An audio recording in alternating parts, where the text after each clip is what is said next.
الحمد لله رب العالمين الذي جعل في أموال الأغنياء حقا للفقراء والمساكين وللمصارف التي بها صلاح الدنيا والدين ونشهد أن لا إله إلا الله وحده لا شريك له ولا نعبد إلا إياه مخلصين موحدين ونشهد أن محمدا عبده ورسوله الصادق الأمين صلى الله عليه وعلى آله وأصحابه والتابعين لهم بإحسان إلى يوم الدين وسلم تسليما كثيرا كثيرا أما بعد فأعوذ بالله من الشيطان الرجيم بسم الله الرحمن الرحيم إنما الصدقات للفقراء والمساكين والعاملين عليها والمؤلفة قلوبهم وفي الرقاب والغارمين وفي سبيل الله وابن السبيل فريضة من الله والله عليم حكيم. محترم و مکرم میرے بھائیو، ہم نے رمضان مبارک کی نسبت سے زکوٰۃ کی حقیقت، زکوٰۃ کی اہمیت اور اس کے فضائل سے متعلق گفتگو کی تھی. اب ہم بات کریں گے زکوٰۃ کے کچھ بنیادی اہم مسائل کی، جن کا جاننا زکوٰۃ کی صحیح ادائیگی کے لیے بہت ضروری ہے. حدیث پاک میں ماہ رمضان کو شہر المواسات یعنی غمخواری کا مہینہ کہا گیا، جس میں مومن بندہ روزہ رکھ کر بھوکا رہتا ہے تو اسے تنگ دستوں اور ضرورت مند بندوں کی بھوک کا احساس ہوتا ہے. اس احساس کا نتیجہ یہ ہوتا ہے بندے کا دل ان فقراء و مساکین اور ضرورت مندوں کے لیے نرم ہو جاتا ہے، اور بندہ اپنے مال میں سے زکوٰۃ اور صدقہ فطر ادا کر کے ان ضرورت مند لوگوں کا تعاون کر کے ان کی غمخواری کرتا ہے. اگرچہ زکوٰۃ کے وجوب کے لیے رمضان مبارک ہی کا مہینہ طے نہیں ہے، بلکہ زکوٰۃ مال نصاب پر سال مکمل ہونے کی وجہ سے واجب ہوتی ہے. تو ہم صارف زکوٰۃ اور اس سے متعلق کچھ بنیادی مسائل پر گفتگو کریں گے. میرے بھائیو، اللہ تعالیٰ نے قرآن پاک میں اپنے ان بندوں کی تعریف فرمائی جو زکوٰۃ کو عبادت سمجھ کر اللہ تبارک و تعالیٰ کی رضا کے لیے ادا کرتے ہیں، اسے اپنے اوپر بوجھ نہیں سمجھتے. اور حقیقتاً زکوٰۃ کی مقدار واجب کو دیکھا جائے تو وہ کسی بھی انسان پر بوجھ نہیں ہے، بلکہ ہر ایک انسان اتنی مقدار خوش دلی سے ادا کر سکتا ہے. شریعت متحرہ نے ایسے مالی نصاب پر جس پر سال مکمل گزر چکا ہو صرف 2.5% مقدار بطور زکوٰۃ واجب کی ہے، یعنی 100 روپے میں سے صرف 2.5 روپے. یہ کوئی بہت بڑی مقدار نہیں ہے جس کو تاوان یا بوجھ سمجھا جاوے. علامات قیامت میں لکھا ہے کہ لوگ زکوٰۃ کو ٹیکس سمجھیں گے. بہت سے لوگ جو زیادہ مالدار ہوتے ہیں وہ اپنے مال میں سے زکوٰۃ کی مقدار نکالتے وقت بوجھ محسوس کرتے ہیں کہ اتنے لاکھ روپے مجھے زکوٰۃ میں دینے ہوں گے، حالانکہ وہ یہ نہیں سوچتے کہ وہ کروڑوں روپے کے مالک بھی تو ہیں. اس کو ایک حصی مثال سے یوں سمجھ لیجئے، جس طرح ہم تربوز خریدتے ہیں جو 3، 4 یا 5 کلو کا ہو، پھر جب اسے کھانے کے لیے کاٹا جاتا ہے تو ہم چھلکوں کو الگ کرتے ہیں اور الگ کر کے پھینک دیتے ہیں یا جانوروں کو کھلاتے ہیں. اس وقت ہم یہ نہیں سوچتے یہ چھلکے بھی کم سے کم 1-1/2 کلو تو ضرور ہوں گے، کیونکہ خریدتے وقت ان کی بھی قیمت ادا کی ہے.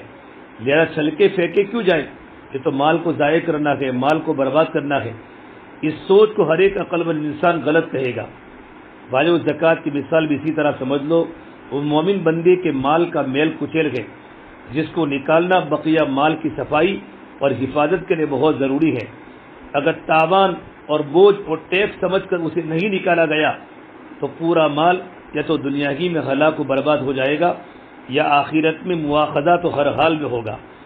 تو زکوٰۃ کی ادائیگی کے وقت ایک مومن کامل کی سوچ یہ ہونی چاہیے کہ 2.5% جو میں ادا کر رہا ہوں وہ اللہ تبارک و تعالیٰ کے حکم کی تعمیل کر رہا ہوں، جس پر مجھے دنیاوی نقد فائدہ یہ ہوگا کہ میرا مال ہلاکت و بربادی سے بچ جائے گا اور میرے مال میں اللہ تبارک و تعالیٰ برکت دے گا، اور اخروی فائدہ یہ ہوگا کہ اس عبادت پر مجھے اجر عظیم ملے گا، اللہ تبارک و تعالیٰ کی طرف سے بہت بڑا ثواب ملے گا. بھائیو، خطبے میں جو میں نے ایک آیت کریمہ تلاوت کی، اس میں اللہ تبارک و تعالیٰ نے زکوٰۃ کے مصارف کو بیان کیا ہے جن میں زکوٰۃ کا مال خرچ ہوگا. ان میں سے پہلا مصرف فقراء کو بیان فرمایا، انما الصدقات للفقراء. قرآن کریم میں جگہ صدقات کا لفظ ہے اس سے زکوٰۃ مراد ہے. پھر مساکین کا لفظ ہے، انما الصدقات للفقراء والمساکین. اب فقیر اور مسکین میں کیا فرق ہے؟ اس میں علماء کرام کے مختلف اقوال ہیں. بعض علماء تفسیر کہتے ہیں فقیر اسے کہتے ہیں جس کے پاس مال تو ہو لیکن اتنا کم ہو کہ وہ نصاب کے بقدرہ نہ ہو، جبکہ مسکین وہ آدمی ہے جس کے پاس تو کچھ بھی نہ ہو، او مسکین ذا متربہ، جس کی مٹھی میں سوائے مٹی کے کچھ نہ ہو، ان نصاب سے کم مال بھی نہ ہو، 1 روپیہ بھی نہ ہو، تو یہ دونوں زکوٰۃ کے مصرف ہے، فقیر بھی ہے اور مسکین بھی ہے۔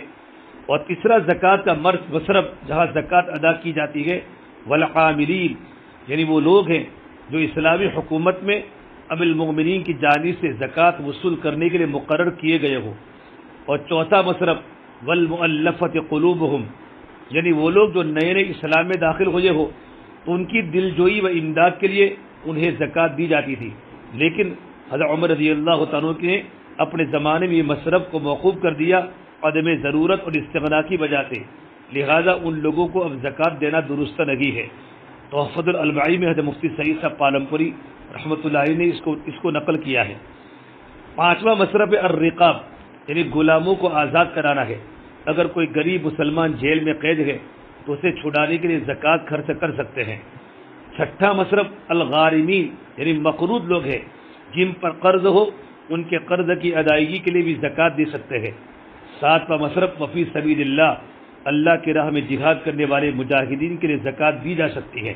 اور آٹھواں مصرف ابر السبیل، یعنی مسافر کو بھی زکوٰۃ دی جا سکتی ہے، چاہے مسافر اپنے وطن میں مالدار ہو لیکن سفر کے دوران اس پر ایسے حالات پیش آ گئے کہ وہ ضرورت مند ہو گیا ہو تو اسے بھی زکوٰۃ دے سکتے ہیں۔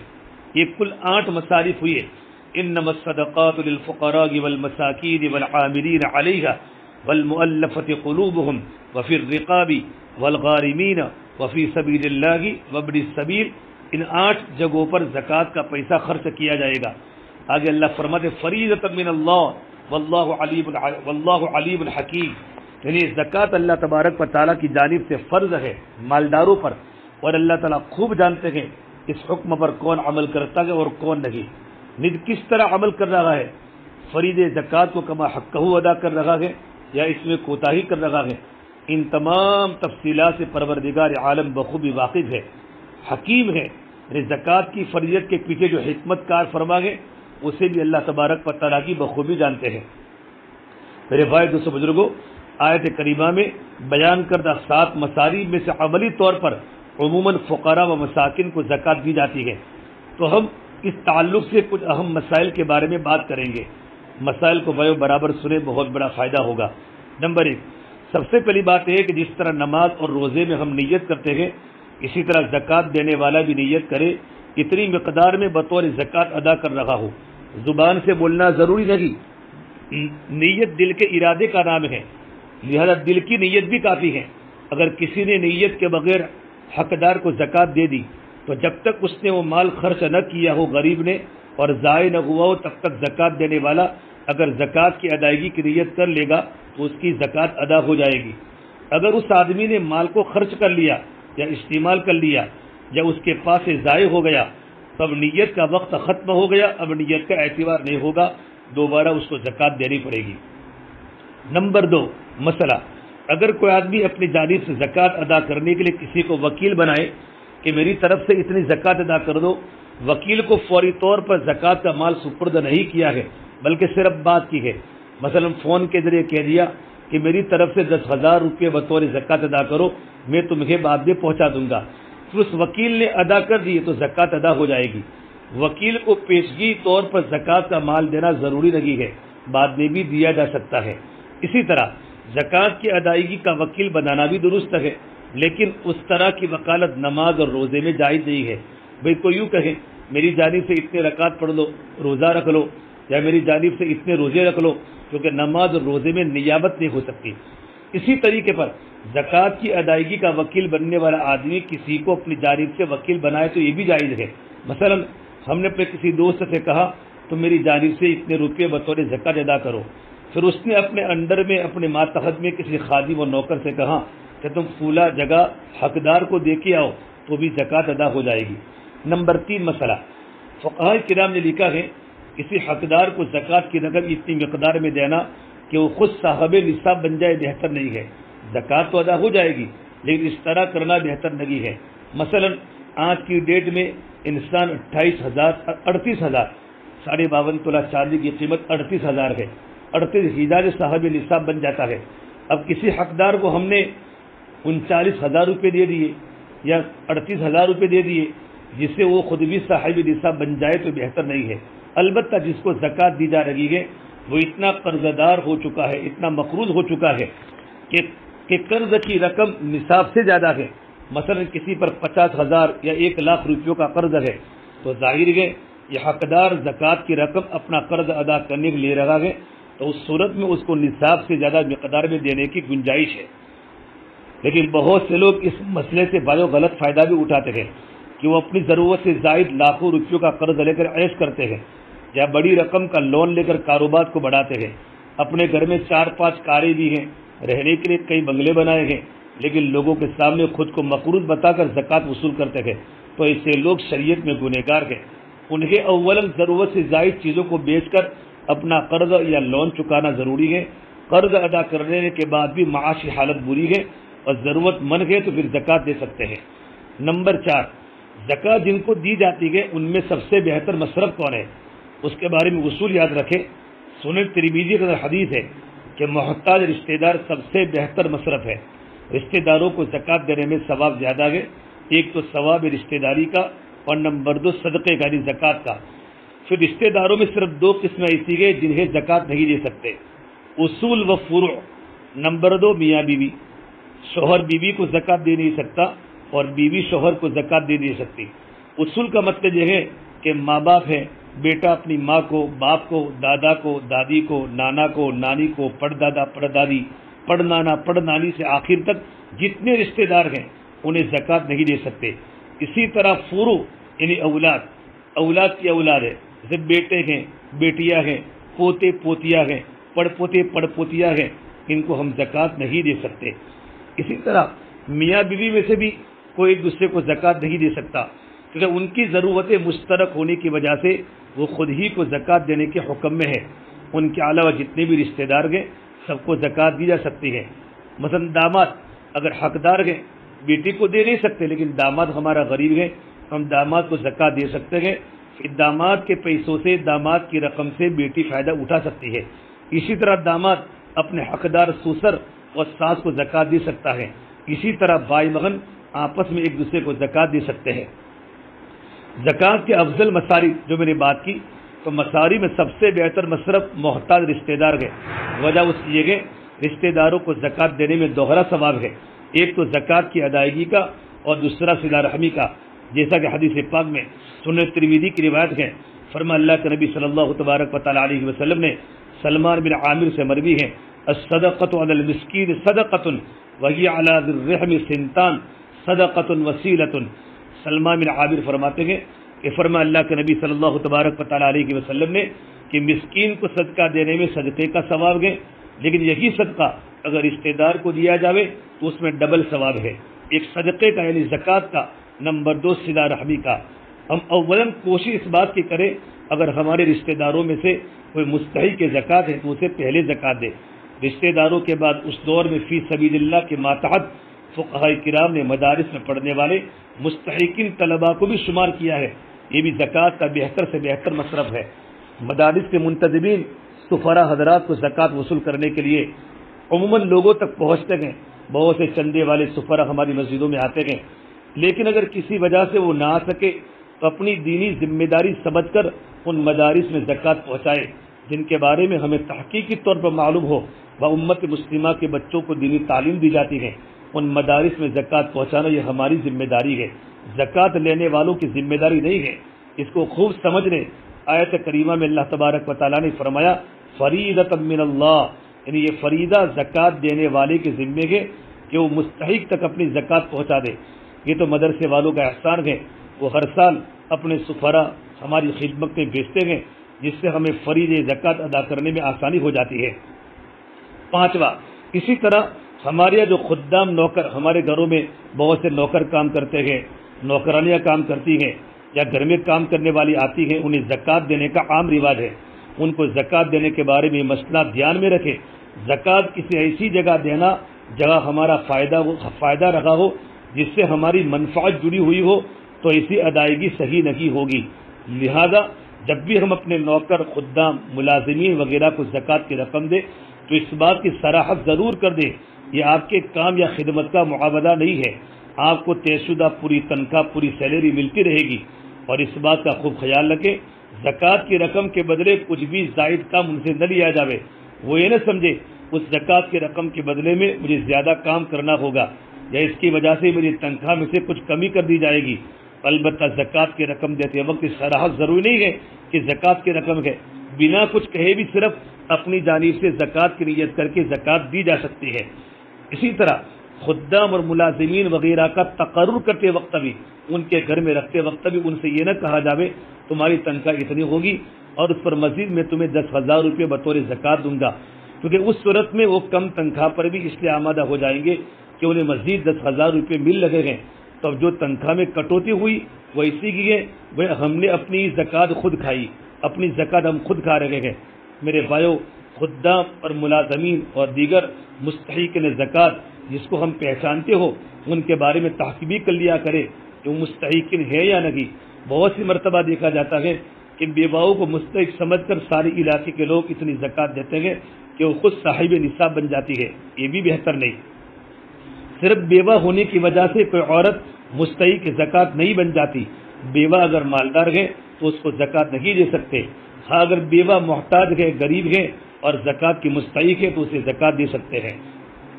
چھٹا مسئلہ، اگر کوئی گھر ایسا ہے جس میں شوہر مالدار ہے لیکن بیوی مستحق زکوٰۃ ہے، یا بیوی مالدار ہے لیکن شوہر مستحق زکوٰۃ ہے، تو ان میں سے جو بھی مستحق ہے اسے زکوٰۃ دی جا سکتی ہے، کیونکہ زکوٰۃ کا نصاب ہر فرد کا علیحدہ ہے، پورا گل مل کر ایک نصاب نہیں ہے، لہذا جسے ہم زکوٰۃ کا مالک بنا رہے ہیں وہ حقدار یا نہیں یہی دیکھا جائے گا۔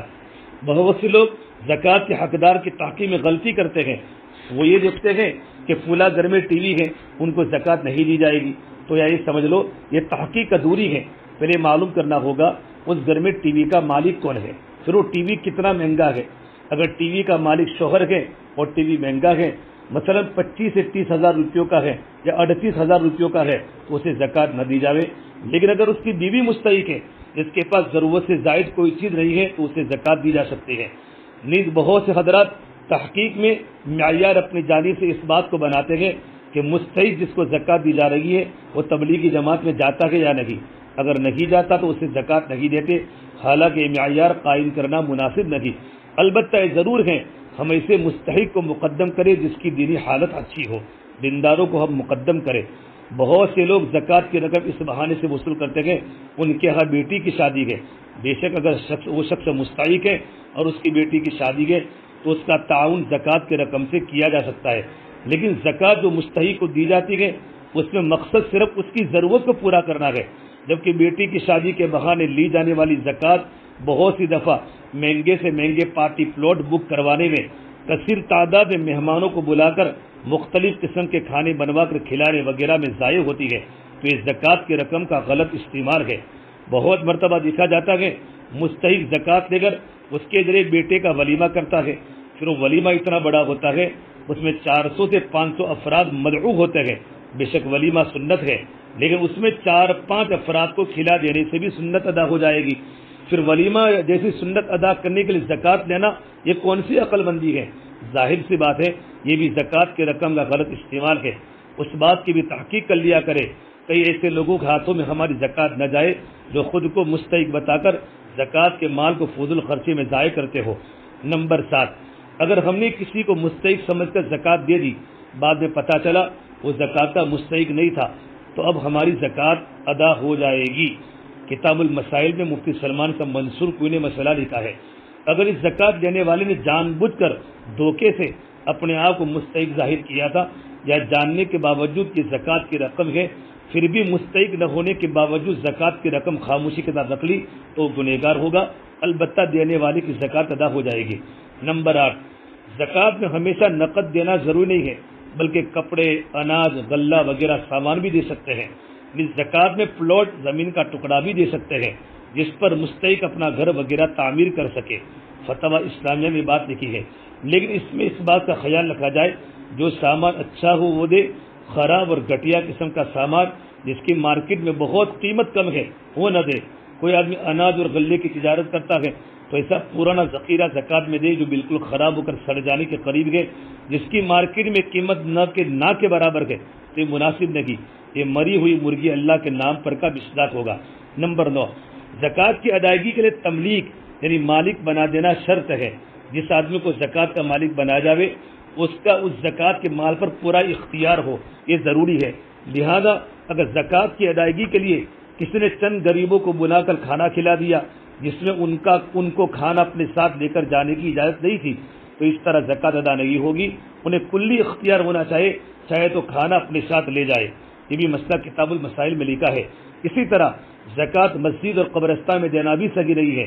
وجہ یہ کہ اس میں بھی تملیک کی شرط پوری نہیں ہوتی. مسجد یا قبرستان کا کوئی ایک مالک نہیں ہوتا. مسجد اللہ تبارک و تعالیٰ کا گھر ہے. ٹرسٹیان متولیان صرف اس کے نگہبان ہیں، مالک نہیں ہے. لہذا اس کی تعمیر، مرمت اور دیگر سامان کے لیے زکوٰۃ نہیں دی سکتی. تو میرے پاس یہ چند مسائل میں نے آپ کے سامنے بیان کیے گئے. آئندہ کل بھی انشاءاللہ آپ کے سامنے زکوٰۃ کے لائن کے موٹے موٹے مسائل بیان کیے جائیں گے. یہ سبق ہے زکوٰۃ کے لائن کا. یہ مسائل آپ خود بھی سنیں، آگے امت تک پہنچاوے تاکہ امت صحیح طور پر اپنے مالوں کی زکوٰۃ کو ادا کرے. پروردگار عالم ہمیں زکوٰۃ کو صحیح ادا کرنے کے اللہ تبارک و تعالیٰ ہمیں توفیق عطا فرماوے. یہ بہت بڑی چیز ہے کہ زکوٰۃ کی رقم زکوٰۃ ادا کرنے والا زکوٰۃ کو بررضا و رغبت اسے عبادت سمجھ کر بشاشت کے ساتھ ادا کرے، اسے ٹیکس، تاوان اور بوجھ نہ سمجھے. حدیث پاک میں اللہ کے نبی صلی اللہ تبارک و تعالیٰ علیہ وسلم نے جو قیامت کی علامتیں منقول کی ہیں ان میں سے یہ بھی ہیں وَالزَّكَاةُ مَغْرَمًا، یعنی زکوٰۃ کو تاوان سمجھا جائے گا. یہ ترمذی شریف کی روایت ہے. زکوٰۃ دینے والا اس بات کا بھی ہمیشہ خیال رکھے جسے زکوٰۃ دے اس پر کبھی احسان نہ جتلائے، کیونکہ زکوٰۃ دینا کوئی احسان نہیں ہے، یہ تو اللہ تعالیٰ کا حکم ہے نماز کی طرح جو بندے کو عبادت سمجھ کر بخوشی ادا کرنا ہے. جس طرح ہم نماز پڑھ کر کسی پر احسان نہیں کرتے، روزہ رکھ کر کسی پر احسان نہیں کرتے، اسی طرح زکوٰۃ ادا کر کے بھی ہم کسی پر احسان نہیں کرتے. ہاں زکوٰۃ دینے والے کا ہم پر احسان ضرور ہے کہ اس نے ہماری زکوٰۃ قبول کر کے فریضہ زکوٰۃ ادا کرنے میں ہماری مدد کی. زکوٰۃ ادا کرنا چونکہ شریعت مطہرہ کی جانب سے فریضہ ہے، لہذا اس کی ادائیگی کے بارے میں ایک مومن کامل تو احسان جتلانے کا تصور بھی نہیں کر سکتا، لیکن اس کے علاوہ دیگر معاملات میں بھی احسان جتلانے کے بارے میں حدیث پاک میں سخت وعید بیان کی ہے. فرمایا اللہ کے نبی صلی اللہ تبارک و تعالیٰ علیہ وسلم نے 3 قسم کے لوگ ایسے ہیں جن سے اللہ تعالیٰ قیامت کے دن بات نہیں کریں گے. نمبر 1 احسان جتلانے والا، نمبر 2 جھوٹی قسمیں کھا کر اپنے سامان کو بیچنے والا، نمبر 3 جو اپنا پائجامہ ٹخنوں سے نیچے لڑکاوے. یہ صحیح مسلم کی روایت ہے. تو پروردگار عالم نے ہمیں مال دیا ہے، جو اللہ مال دے سکتا ہے وہ اللہ مال کو لے بھی سکتا ہے. پروردگار عالم آپ کے رزق میں خوب برکت عطا فرماوے اور ہم پر جو شریعت کے حقوق ہیں ان حقوق کو ادا کرنے کے اللہ تعالی ہمیں توفیق عطا فرماوے.